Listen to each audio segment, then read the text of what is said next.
Right, so the final question on the reading section, section A, is question 4, where you have to analyse and explain how texts are presented.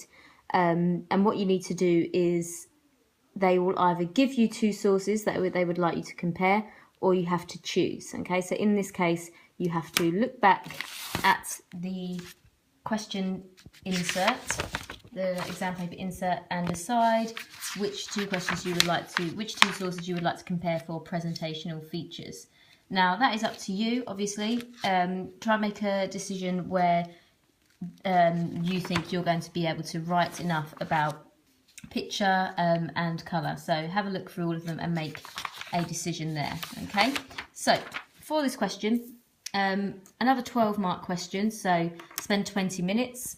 Now, the checklist for this question is quite long, although what you have to do for picture and colour is fairly similar, and then we also have extra for top marks. Now, I think quite a lot of you will be able to get top marks on this question if you structure it in the right way. Okay, so you can either start with picture or colour first. It doesn't matter which way around, depending on which you think your strengths are. Okay, so when you're looking at picture, what you would need to do is zoom in on a piece of detail. Okay, so if you're going to go for the Woodland Trust, well, actually, let's not have a look at that one. I don't want to give you any clues. So let's look at these examples here.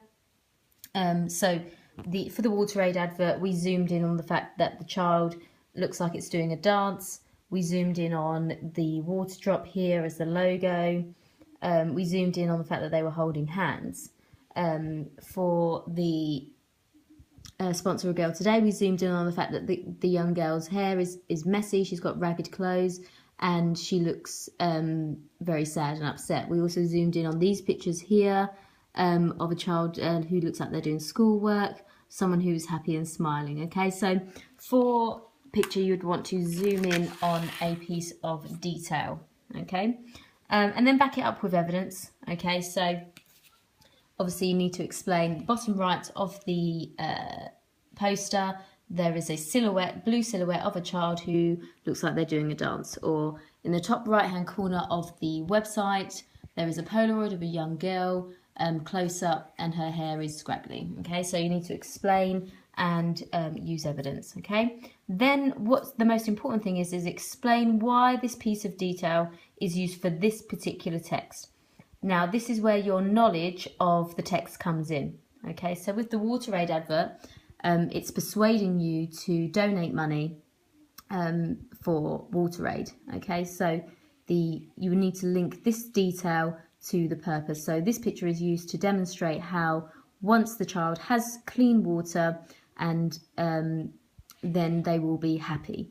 Because when you are dancing, you are happy and healthy. This helps persuade the audience, okay, to donate money, because they know that this will be the end result. Okay, we also said for this little drop of water, this links to the text because every little drop is important to these people. They don't have enough water, so every little drop counts, so please donate to this cause. Okay, so that's where your knowledge of the text really comes in, and if you can link a piece of detail in one of the pictures to the text, fantastic. Okay, then you would need to do that again for this other source that you've picked. So pick a piece of detail, back it up with evidence, explain why it's been used.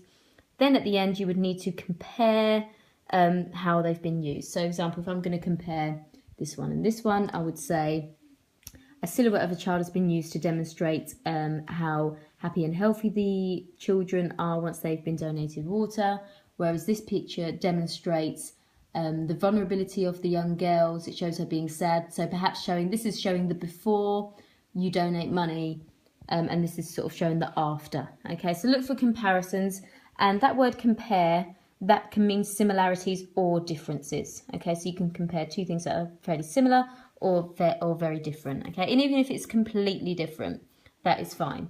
Okay, then you would need to move on to colour.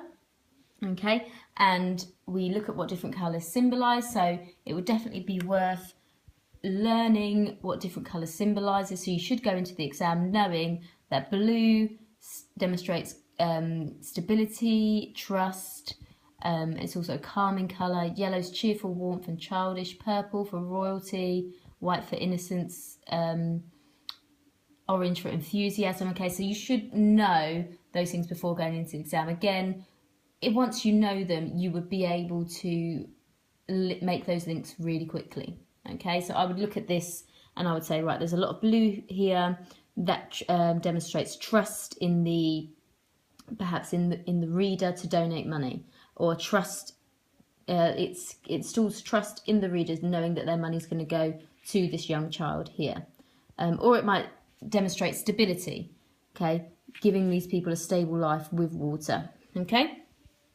So again, back it up with focused evidence. So if I'm saying the colour blue has been used, it's been used during the heading, this O here, and for the silhouette picture. So we've got quite a lot of blue, okay?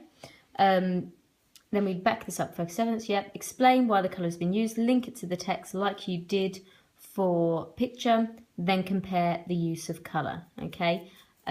So for example, if I'm going to have a look at blue in here, this might demonstrate that you have trust in the product, and the product is going to give you energy, and I trust that, whereas this trust is being linked to the fact that your money is going to go somewhere useful. Okay, and what you also want to try and do with this question is try and say something insightful about the picture. So try and notice something different. Okay, so quite a lot of students might not notice that there is a blue, so a water drop there, or quite a lot of students might not zoom into this child who is reading down here. So try and notice something a little bit different. Okay, you can also zoom in on logos and what logos are showing. Okay, so logo down here is of two people. It looks like they're holding hands and it's forming a heart shape. Okay, so see if you can zoom in and notice things that are different. Okay, also another thing to do is perhaps explain two different things the colour could represent. So it could represent this or it could represent this. We're making smart guesses about why certain writers use certain colours. Okay, so we're making educated guesses. Okay, and that's what English is about. So we're sort of trying to interpret why writers have used certain colours or certain pictures. Okay, so before you attempt this question for your practice exam paper that you're doing, I would like you to have a read of the teacher example, okay, which is in your revision pack, and that is based on this source, the Titanic source, and the Brother and Sister Swim source. Okay, you might have read this before, but it's good to just have a read over, just to recap of what you are aiming for. So have a read of that now for me. Pause this video. Okay, so that should give you a good idea of how all of this fits in together. What I would like you to do now is have a go at answering this question for me now. So pause this video and you should spend 20 minutes in trying to answer this question now. Go. Okay, so once you've answered this question, so this should all be filled with writing now. You spent 20 minutes. They give you quite a lot of paper for this question. I think they are expecting students to write more because they are comparing as well. So what I would like you to do is just simply tick off what you've done. Okay, so have a look at your answer. Have you done these things?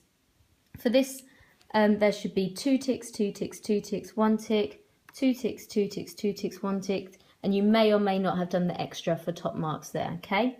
The reason this is 2 ticks because obviously you have to do it for 2 sources, but then you only compare once, okay?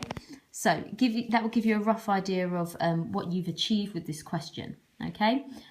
So what you should have done by now is read the example, you should have completed an answer, you should have ticked off what you've achieved. Other things you can do to revise in this during this video is you could possibly learn these if you haven't done so already.